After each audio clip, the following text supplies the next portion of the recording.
তাহলে মাস্টার প্ল্যানটা যদি আপনি 30 কোটি টাকা দিয়ে শেলফে তুলে রাখেন তাহলে লাভ। মাস্টার প্ল্যানে অনেকের অনেক রকম বক্তব্য আছে, বলেছে এখানে একটু ভুল আছে, ওখানে সব রকম ঠিক।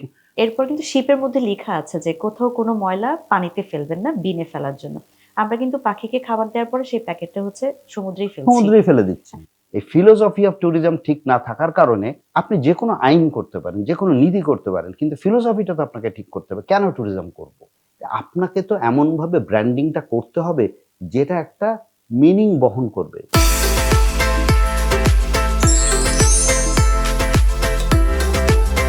কথা বলবার জন্য স্টুডিওতে আমাদের সাথে উপস্থিত আছেন সৈয়দ গোলাম কাদের।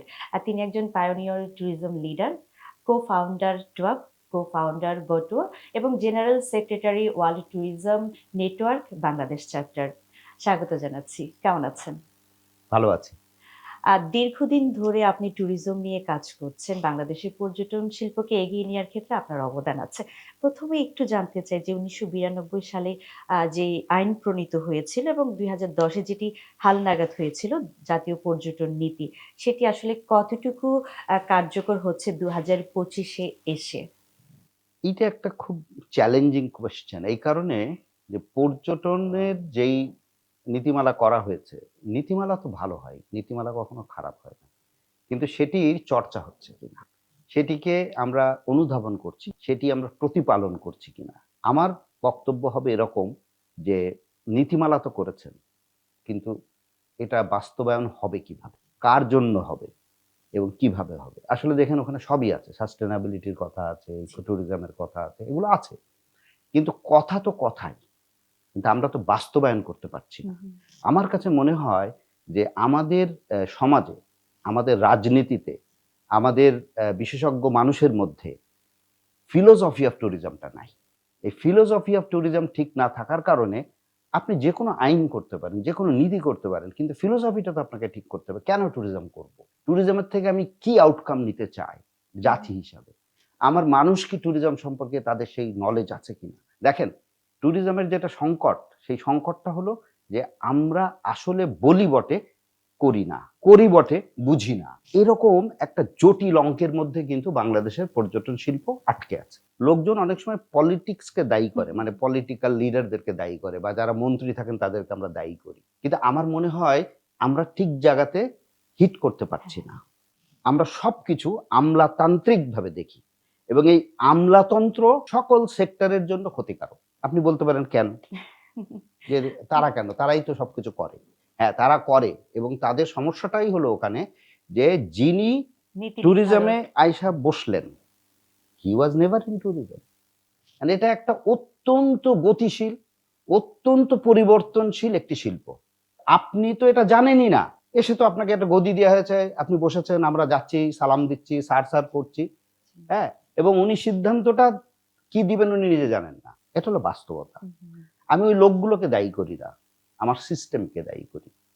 ওই লোকগুলোর কোনো দোষ নাই। তার কারণ হলো উনাকে বলা হয়েছে আপনি ওখানে যেয়ে কাজ শুরু করেন। উনি এসে শুরু করেন। কিন্তু অন্য দেশে যেটা হয়, একটা মানুষ যেই ডিপার্টমেন্টে ঢোকেন, ইট ইস হিজ রেসপন্সিবিলিটি, গভর্নমেন্টই তাকে ওখানে রাখে। যে তুমি এই জায়গাটা চেনো ভালো করে। কারণ আপনি যদি একটা প্রফেশনাল হতে চান, তাহলে আপনি যেই সেক্টরে কাজ করবেন, ওই সেক্টর সম্পর্কে আপনার নলেজ বৃদ্ধি করতে হবে। আপনার নলেজ যখন একটা লেভেলে পৌঁছে যাবে, then you know the ins and outs of the industry. This is an industry. এটা নেহাতই আনন্দের জায়গা নয়। এখন দুঃখজনক হলেও সত্য, গোলমালটা কোথা থেকে শুরু হয়েছে আমি সেটা বলি। আমি যখন প্রথম ইন্ডাস্ট্রিতে আসলাম, আমরা তো সবাই অ্যাকচুয়ালি পৃথিবীর, আপনি যতগুলো দেশ আছে আপনি যদি সব জায়গায় স্টাডি করে দেখেন, তারা ট্যুরিজমটাকে প্রধানত নেয় হচ্ছে বিদেশি পর্যটক আনার জন্য। এবং বিদেশি পর্যটক কেন আনবো? তাহলে বিদেশি পর্যটক আসলে বিদেশি অর্থ আসবে। হ্যাঁ, দিস ইজ অ্যান এক্সপোর্ট। আমরা অনেক সময় বুঝি না। This is an export. এটা এক্সপোর্ট হচ্ছে মানে কি? ওখানে মানুষ আসছে বটে, কিন্তু সার্ভিসটা এক্সপোর্ট হচ্ছে। সার্ভিস এক্সপোর্ট হচ্ছে বলে আমি ফরেন কারেন্সি আর্ন করছি। তাহলে ফরেন কারেন্সি আর্নিং হচ্ছে নাম্বার 1। নাম্বার 2 হলো আপনার এমপ্লয়মেন্ট। মানে এমপ্লয়মেন্ট আপনি বলবেন কেন গার্মেন্টস এ কি এমপ্লয়মেন্ট হচ্ছে না? নিশ্চয়ই হচ্ছে। অন্যান্য শিল্পে কি হচ্ছে না? নিশ্চয়ই হচ্ছে। ৬০ গম্বুজ মসজিদ। আপনি কি ৭ গম্বুজ মসজিদকে ঢাকায় এনে উপস্থাপন করতে পারবেন? তাহলে ৬০ গম্বুজে যেতে হবে। আপনি যদি পাহাড়পুরের কথা বলেন, পাহাড়পুর কি আমি ঢাকায় এনে দেখাতে পারবো? তাহলে পাহাড়পুরে যেতে হবে। তাহলে কর্মসংস্থানটা একেবারে চাইলে আপনি গ্রাম পর্যন্ত নিয়ে যেতে পারেন। যেটা আপনি যদি নেপালের দিকে তাকান, ওরা ট্রেকিং করে, বিদেশিরা এসে ট্রেকিং করে, ওরা থাকে কোথায়? ওগুলোকে বলে টি হাউস। হ্যাঁ। এই পাহাড়ের কোণে কোণে ওই স্থানীয় মানুষদের তৈরি করা জায়গা। দেখেন এবং কালচারে কিভাবে ইম্প্যাক্টটা করে। তো ওরা ওইদের বাড়িতেই এই বিদেশিদেরকে রাখছে এবং বিদেশিরাও এটা মেনে নিয়েই থাকছে যে টি হাউসেই থাকতে হবে আমাকে, আর কোনো বিকল্প নাই। তাহলে ওই স্থানীয় মানুষের কিন্তু একটা আর্থিক বুনিয়াদ তৈরি হচ্ছে। ওরা কিন্তু সব ভাষা জানে, ওরা ফ্রেঞ্চ জানে, ওরা ইংলিশ তো জানেই, হ্যাঁ, তারপরে আপনার হয়তো রাশিয়ান জানে। যখন যেই গ্রুপগুলো আসতে থাকে ওদের কাছ থেকে কনভারসেশন শুনতে শুনতে ওরাও কিছু কিছু কিছু কিছু শিখে ফেলে। বাংলাদেশেও এটা আছে, এটা আছে আমাদের বঙ্গবাজার। প্রচুর বিদেশি যায় বঙ্গবাজারে কেনাকাটা করার জন্য, দেখবেন যে ওরা ঠিকই ওদের সঙ্গে ওদের ভাষাতে কথা বলতে পারে। এবং এটা আরেকটা হয়েছে ইয়েতে আপনার রূপপুরে। রূপপুরে এখন পারমাণবিক প্রচুর বিদ্যুৎ লোক কেন্দ্র। কিন্তু রাসায়ন মানে ওই যে বাজারে যায় ওদের সঙ্গে কথা বলে, কনভারসেশন হয় এবং ওই কনভারসেশনের মধ্যে দিয়ে ওরা কিন্তু রাশিয়ান ল্যাঙ্গুয়েজটা ওদের যা যা দরকার হয় সেই অনুযায়ী কিন্তু তারা জানে। কিন্তু আমার এখানে যেটা সমস্যা হচ্ছে, যে কথাটা আমি বলছিলাম, যে আমার দর্শনটা আমি ঠিক করতে পারি। আচ্ছা, এই দর্শনটাকে ঠিক করার জন্য কি করা প্রয়োজন বলে আপনি মনে করেন? আমি মনে করি যে পলিটিক্যাল ডিসিশনটা দরকার। সামনে নির্বাচন আসছে, আমি জানি না এখন অনেক দল নির্বাচন করবে, বিএনপি করবে, আরো যারা যারা আছে করবে, কিন্তু সবাইকে আমি দেখতে চাই যে তারা ট্যুরিজমটা তাদের একটা প্রধান বিষয় নিয়ে তারা যেন আসে এবং ট্যুরিজমে তারা কি কি করতে চায়, দেশটাকে কোথায় নিতে চায়, সেই সেই জিনিসগুলো কিন্তু এখানে আসা উচিত। আর মন্ত্রী আমরা সবসময় পাই হলো পলিটিক্যাল মন্ত্রী, but this is a highly moving industry. সবসময় চেঞ্জ হচ্ছে, প্রতিনিয়ত চেঞ্জ হচ্ছে, নতুন নতুন বিষয় আসছে।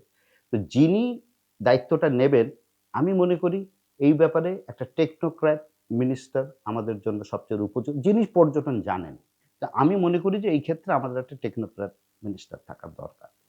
দেখেন আমরা ট্যুরিজমে কিভাবে আগাবো, আমরা একটা মাস্টার প্ল্যান করা হলো গত সরকারের সময়, 30 কোটি টাকা বোধহয় খরচ হয়েছে যতদূর শুনেছি, কম বেশি হতে পারে। তাহলে মাস্টার প্ল্যানটা যদি আপনি 30 কোটি টাকা দিয়ে শেলফে তুলে রাখেন তাহলে লাভ কি? কিন্তু যদি 30 কোটি টাকা যদি আমি ওটা না করে আজকে বিদেশে বাংলাদেশকে পরিচিত করার জন্য খরচ করতাম, তাহলেও তো আমি অনেক বেশি রিটার্ন পেতাম, তাই না? ট্যুরিজম এমন একটা ইন্ডাস্ট্রি, এখানে আপনি হাতে করে কোনো কিছু দেখাতে পারবেন, তাহলে কিভাবে দেখাবেন? সেবা। সেবা তো দিবেন পরে, আসার পরে। কিন্তু আগে কি হয়? আগে হচ্ছে আপনি তো বহির্বিশ্বে জানাবেন যে আমার এইটা আছে। আমি তোমাকে এটা দিতে পারি। আমার সেবার মান এরকম। এখন কি হচ্ছে? এখন কিছুই হচ্ছে না। কারণ সেটা হচ্ছে আপনি সরকারি লোককে জিজ্ঞেস করেন, উনি বলবেন ডোমেস্টিক ট্যুরিজম হলেই ইন্টারন্যাশনাল ট্যুরিজম। এই ভুল যে তৈরি হয়েছে ১ম এ, এটা আজও চলছে। কেন হয়েছে এটা আমি জানি না। কিন্তু আমার ধারণা, তো ভারতে হয় কি আপনি এক স্টেট থেকে আরেক স্টেটে গেলে এটা কিন্তু তখন এক জায়গা থেকে আমি আরেক জায়গায় যাচ্ছি। কিন্তু বাংলাদেশে তো আমি একটাই স্টেট। আমি আমার দেশের মধ্যে ঘুরবো, এটার জন্য তো কাউকে দরকার নেই। সরকারের আননেসেসারি কতগুলো ব্যয় আছে যেটা ওনারা ডোমেস্টিক মার্কেটের জন্য করেন। কেন করেন আমি জানি না। আমার টাকা আছে, আমি যেখানে পারি আমি সেখানেই যাই। কেউ তো আমাকে বলে না যে তুমি ওখানে যেও না। কেউ তো কোনো ট্যুর অপারেটরের সাহায্য নেয় না, দরকার হয় না। তাহলে কি আমার না এটা এমপ্লয়মেন্টে ডেভেলপ করছে? কিছু হয়তো ইকোনমিক মুভমেন্ট হচ্ছে, এটা আমি অস্বীকার করি না। এবং আপনি বলবেন তাহলে কি ডোমেস্টিক ট্যুরিজম দরকার নাই? আমি সেটাও বলব না। আমি বলব হ্যাঁ, নিশ্চয়ই দরকার আছে। কিন্তু সবসময় যে বিদেশি আসবে এমন তো কোনো কথা নাই। তাহলে বিদেশি না আসলে দেশি লোক সেটা ব্যবহার করবেই। হ্যাঁ? তাহলে হচ্ছে সেটা ইকোনমিতে হেল্প করবে। গোলমালটা হলো এখানে যে আমার তো ভাই বিপুল জনসংখ্যা। আজকে আপনি কিন্তু সাস্টেইনেবল ট্যুরিজম এর কথা বলেন। আজকে আপনি কিন্তু ইকো ট্যুরিজম এর কথা বলেন। কিন্তু আপনি সাস্টেইনেবিলিটি যদি মেইনটেইন করতে হয়, ইকো ব্যালেন্স যদি রাখতে হয়, তাহলে আমার চিন্তা করা উচিত যে আমাকে কন্ট্রোল ট্যুরিজম করতে হবে। কেন কন্ট্রোল ট্যুরিজম? বলতেই পারেন। কেন? একদম। আমি তো এই দেশের মানুষ। আমাকে কন্ট্রোল করবেন কেন আপনি? আপনি এই দেশের মানুষ, আপনাকে তো সরকার কন্ট্রোল করে। আপনি ক্যান্টনমেন্টে চাইলেই যা ইচ্ছা তাই করতে পারেন না, ঢুকতে পারেন না। একদম। এরকম আরো অনেক জায়গা আছে। তাহলে আপনাকে কন্ট্রোল ট্যুরিজম করতে হবে। এই কারণেই জনসংখ্যা যেহেতু অতিরিক্ত বেশি, এই চাপ একটা ন্যাচারাল এরিয়া সহ্য করতে পারে না। আপনি আজকে দেখেন রাতারগুলের অবস্থা। আজকে আপনি হাওড়ের অবস্থা বলেন, সেন্ট মার্টিন তো বন্ধই করতে হলো। সাজেক, সাজেকের অবস্থা দেখেন, সুন্দরবনের অবস্থা কক্সবাজার। দেখেন। হ্যাঁ। সুন্দরবনে এখন গেলে আপনার মনে হবে ওটা সুন্দরবন নয়, ওটা মানব বন হয়ে গেছে। দুনিয়ার সব জায়গায় তো আনন্দ করার জন্য না। আপনি মসজিদে গিয়ে কি আনন্দ করেন না নামাজ পড়েন? নামাজ পড়ে। So you going to a forest, you going to a natural area. তার নিজস্ব ক্যারেক্টার আছে। আপনি ওটাকে জানেন এবং আপনি ওখানে গিয়ে কি আচরণ করবেন, কিভাবে চলবেন, এটা আপনার বুঝতে হবে। এবং সরকারের এখানে একটা দায়িত্ব আছে। Awareness, awareness among the people. এই অ্যাওয়ারনেসটার জন্য ইভেন দরকার হইলে আপনি শিক্ষা ব্যবস্থার মধ্যে এটাকে আনুন। এসডিজি গোলের সাথে ট্যুরিজমের কোনো নাই, দ্বন্দ্ব নাই, বরং এটা সহায়ক। তাহলে আপনি কেন শিক্ষা ব্যবস্থার মধ্যে এটাকে আনছেন না? হ্যাঁ, তো এইরকম অনেক রকম আপনার ডিসপ্যারিটি আছে। হ্যাঁ, এই ডিসপ্যারিটি দূর করা সহজ কাজ নয়। আর যেহেতু বিপুল জনসংখ্যার দেশ আমরা, কিন্তু চেষ্টা করলে এটা সম্ভব। আচ্ছা, চেষ্টা করলে কিভাবে সম্ভব আমি সেটা একটু জানতে চাই। কিন্তু তার আগে একটু শেয়ার করি আমার অভিজ্ঞতা যে, এই যে বিভিন্ন আমাদের যে দেশীয় যে পর্যটন খাতগুলো বা আমরা যে জায়গাগুলি ঘুরতে যাই, সেন্ট মার্টিনের কথা যদি বলি যে আমরা যখন শিপে করে যাই, গাংচিলকে আমরা খাবার দিচ্ছি, বিস্কিট দিচ্ছি, চিপস দিচ্ছি। এরপর কিন্তু শিপের মধ্যে লিখা আছে যে কোথাও কোনো ময়লা পানিতে ফেলবেন না, বিনে ফেলার জন্য। আমরা কিন্তু পাখিকে খাবার দেওয়ার পরে সেই প্যাকেটটা হচ্ছে সমুদ্রেই ফেলছি। সমুদ্রেই ফেলে দিচ্ছি।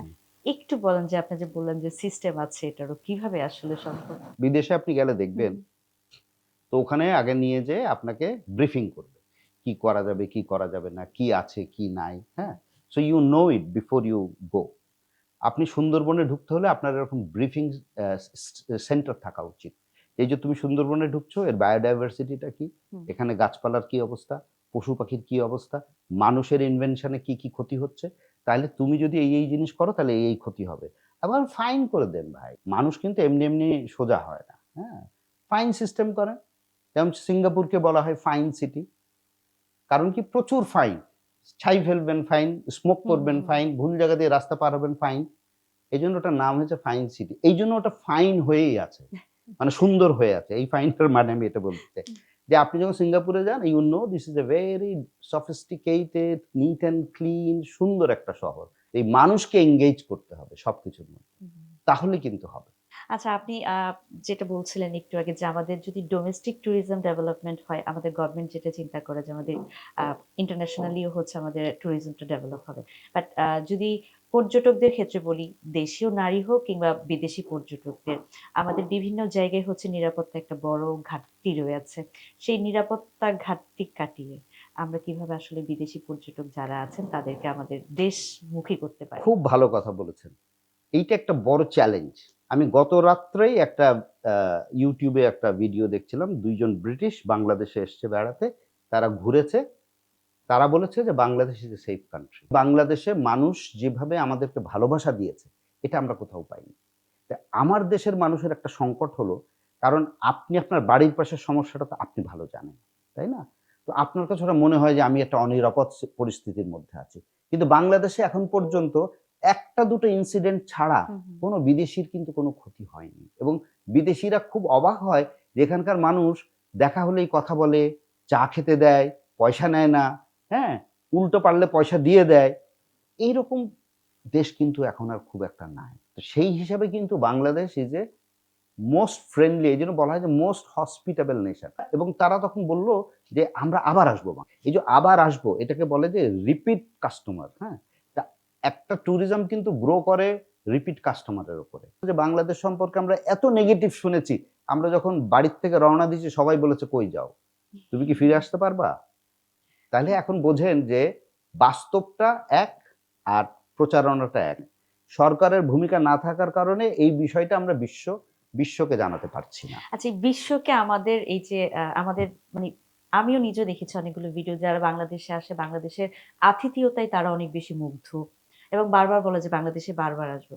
তো বিশ্বব্যাপী বাংলাদেশের ট্যুরিজম সেক্টর বা আমাদের যে আতিথেয়তা বা আমাদের দেশটা তাদের জন্য নিরাপদ।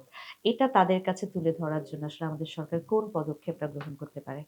আমি তো এমন কোনো নতুন কথা বলছি না। পৃথিবী যে পথে চলে হুম, হুম। আমাদেরও সেই পথেই চলতে হবে। একটা উদাহরণ দিই আপনাকে। আমাদের দেশে একবার বলল যে আমরা একটা ব্র্যান্ডিং করব। আমরা তো খুব উত্তেজিত। ১ম বার ব্র্যান্ডিং হচ্ছে বাংলাদেশে। কি আসলো? বিউটিফুল বাংলাদেশ। আপনি যদি মুস্তফা আলীর বইয়ের মধ্যে ঢোকেন, উনি যখন আফগানিস্তান ঘুরছিল, তখন বলছে না যে, "ইনহাস্ত ওয়াতানাম", আমার দেশই সবচেয়ে সুন্দর। প্রত্যেক মানুষের কাছে তার দেশ সুন্দর। তো ব্র্যান্ডিং তো আর ওই জিনিস না। যারা করলেন তারা কিন্তু ব্র্যান্ডিং জানেন না। অধিকাংশ ব্র্যান্ডিং এশিয়ার মধ্যে যারা করে হুম, সবাই হুম। ইউরোপিয়ানদেরকে দিয়ে করায়। ওরা ওই জিনিসটাকে স্টাডি করে যে ওখানকার মানুষ কিভাবে এটাকে দেখছে। তারপরে তারা কিন্তু এই ব্র্যান্ডিংটা করে। যেমন নেপাল লাস্ট যে ব্র্যান্ডিংটা করল, সেটা বলল, "ওয়ান্স ইজ নট ইনাফ"। একবার নেপালে আসলে এটা যথেষ্ট নয়। এভাবে আপনি প্রত্যেকটা ব্র্যান্ডিং দেখেন যে আপনার কাছে একটা মিনিংফুল মনে হয়। ভারত কি বলে? Incredible India. এখন ভারতে ইনক্রেডিবল কেন? কারণ হচ্ছে ওর অনেক ভালো জিনিস আছে, অনেক খারাপ জিনিস আছে। সেটাকে তারা মিন করার জন্য এভাবে জিনিসটাকে তৈরি করেছে। মালদ্বীপসেরটাও খুবই সুন্দর। যেমন স্পেন একসময় করেছিল এভরিথিং আন্ডার দি সান। আপনাকে তো এমনভাবে ব্র্যান্ডিংটা করতে হবে যেটা একটা মিনিং বহন করবে। তো সেটা নাই ১। ২ নম্বর কথা হচ্ছে যে ব্র্যান্ডিং এর সাথে, সাথে আপনার মার্কেটিং পলিসি প্ল্যান থাকতে হবে। ভারতের অন্যতম দরিদ্র রাজ্য ছিল কেরালা। আমি সেদিনও এক ভদ্রলোকের সাথে কথা হচ্ছিল। তিনি এখন বাংলাদেশে কাজ করেন। বলল যে, "আমি বাংলাদেশ আর কেরালার মধ্যে কোনো তফাৎ পাইনি।" হ্যাঁ? সেইম। কেরালা ভারতের একটা দরিদ্র রাজ্য হিসেবে রাজ্য। পরিচিত। এবং Kerala is now number 1 in India in tourist arrival. বছরে তাদের বাজেট ছিল ফর মার্কেটিং এবং মার্কেটিং এ যা দরকার ট্যুরিজম প্রমোশন এর জন্য। সেইখানে এখন হয়তো বেড়েছে আমি জানি না। They have achieved. তাজমহল দেখতে যায় অনেক লোক বেশি হুম, বটে। হুম। আগ্রার ফোর্টের কথা অনেক জানে কিন্তু টুরিস্ট বেশি যায় হচ্ছে কিন্তু কেরালাতে। কেরালাতে। আমার সরকার বাজেটে বাংলাদেশের ট্যুরিজম মার্কেটিং এর জন্য টাকা কেন খরচ করে না? হ্যাঁ? এবং আপনি দেখবেন বাজেটে যখন দেখবেন সংখ্যাটা অনেক বড় দেখা যায়। বিকজ ওখানে আবার এয়ারলাইন্স মানে আপনার সিভিল এভিয়েশন ওটার জি। মধ্যে সম্পৃক্ত। অর্থাৎ এয়ারপোর্ট ডেভেলপমেন্ট হুম, হুম, ইত্যাদি, হুম। ইত্যাদি। আপনি তো মনে করেন অনেক অনেক। টাকা দিছে সরকার। কিন্তু যদি ট্যুরিজমে দেখেন তাহলে ৩০ কোটি টাকা। এটা তো ওদের বেতন ভাতা সবকিছুর মধ্যে ইনক্লুড। তাহলে তো এইভাবে তো ট্যুরিজম হবে না। আমি যে সেদিনকে জামাইকার প্ল্যান দেখছিলাম। হুম, হুম। জামাইকা বলছে 5 + 5 + 5 মানে তাদের টার্গেট কি? টার্গেট হচ্ছে ৫ মিলিয়ন টুরিস্ট তার দরকার।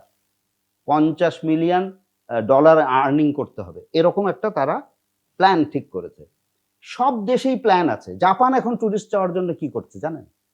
If you fly to Japan for tour then একটা ডোমেস্টিক ফ্লাইট কিন্তু আপনি ফ্রি পাচ্ছেন। জাপান ডোমেস্টিক ফ্লাইটের জন্য ফ্রি দিতে পারে অত বড় উন্নত একটা দেশ। আমি সেটা দিতে বলি না। কিন্তু আপনি তো ভাই আমন্ত্রণ জানাবেন। এই সরকারের সময় আমাদের অনেক প্রত্যাশা ছিল এবং এই সরকারের সময় সবচেয়ে বেশি ব্যর্থতাও আমরা দেখতে পাচ্ছি। আচ্ছা, আমন্ত্রণের কথা বললেন বা জাপানের কথা বললেন যে আসলে তারা একটা ডোমেস্টিক ফ্লাইট ফ্রি দিচ্ছে। আচ্ছা, আমাদের দেশে হোক কিংবা দেশের বাহিরেই হোক, আমরা যেটা দেখি ভিসা প্রসেসিং এর ক্ষেত্রে একটা জটিলতা থাকে এবং হচ্ছে বিভিন্ন সময়ই বা বিশেষ করে যখন শুক্র, শনি বা একটা সরকারি বন্ধ পড়ে, তখন আমাদের ডোমেস্টিক ফ্লাইট গুলোর দ্বিগুণ হয়ে যায়, ক্ষেত্র বিশেষে ৩ গুণও হয়ে যায়। বা ইমিগ্রেশনেরও একটা জটিলতা থাকে যে বাংলাদেশে বিশেষ করে যদি একজন নারীর কথা বলি, তিনি একা কোনো দেশে যাবেন ঘোরার জন্য বাট তাকে ইমিগ্রেশনের জবাবদিহি করতে হচ্ছে একা কেন যাচ্ছে? এই বিষয়গুলো নিয়ে একটু জানতে ওই যে চাচ্ছি। বললাম, পর্যটন তো কোনো প্রায়োরিটিতে নাই। হ্যাঁ? আপনার এই সেক্টরে গেলে আরেক কথা আসবে। এটা আপনি আউটবাউন্ড এর কথা বলছেন। আউটবাউন্ড, ইনবাউন্ড দুটোর ব্যাপারেই ভিসা একটা ইস্যু। এটা আমাদের ফরেন মিনিস্ট্রি কি করেন আমি জানি না। তাহলে আপনি একটা দেশ থেকে যদি আপনি সহযোগিতা না হুম, পান, আপনার সঙ্গে তার তো একটা ডিপ্লোম্যাটিক রিলেশনশিপ আছে। তাহলে আপনি কথা বলেন না কেন? আমরা যেকোনো দেশে ভিসা ফ্রি বা ভিসা কম মানে ভিসা সহজে পাওয়া গেলে আমরা সবসময় চেষ্টা করি ওখান থেকে আমি আরেক দেশে চলে যাব। তো এইটা করে কি হচ্ছে আমাদের এগুলো কিন্তু ব্লক হচ্ছে। তো গভর্নমেন্টকেই এটা প্ল্যান করতে হবে যে আমি এইটা অ্যালাউ করব কিনা। আমার এয়ারপোর্ট দিয়েই তো তারা যায়। হুম, হুম। তার মানে এয়ারপোর্টের লোকের সঙ্গে জানে যে তারা যাচ্ছে। এয়ারপোর্টের লোকের এটার সাথে যোগাযোগ আছে। তাহলে আপনি যদি এটা করেন তাহলে কিন্তু বহির্বিশ্বে বাংলাদেশ এখন প্রায় আর খুব শ্রিঙ্কিং সিচুয়েশন এ আছে ইন্টারন্যাশনাল ভিসা পাওয়ার ক্ষেত্রে। তো এইটা তো আপনাকে চেক অ্যান্ড ব্যালেন্স সব ব্যাপারেই থাকতে হবে। এই চেক অ্যান্ড ব্যালেন্স নাই। ফলে ওইটা একটা সমস্যা হচ্ছে। আর যেটা আপনি বললেন ডোমেস্টিক এ তো এটা হবেই। আমি তো বলেছি যে it's an influx of tourist. আপনার টাকা বেশি হইলেই আপনি ঘুরতে যাবেন। তো ন্যাচারালি উইকেন্ডে হবে, লং উইকেন্ডে হবে এই সংকটগুলো থাকবেই। আর এইজন্যই বলছিলাম যে আপনাকে কিন্তু ম্যানেজমেন্টটা করতে হবে।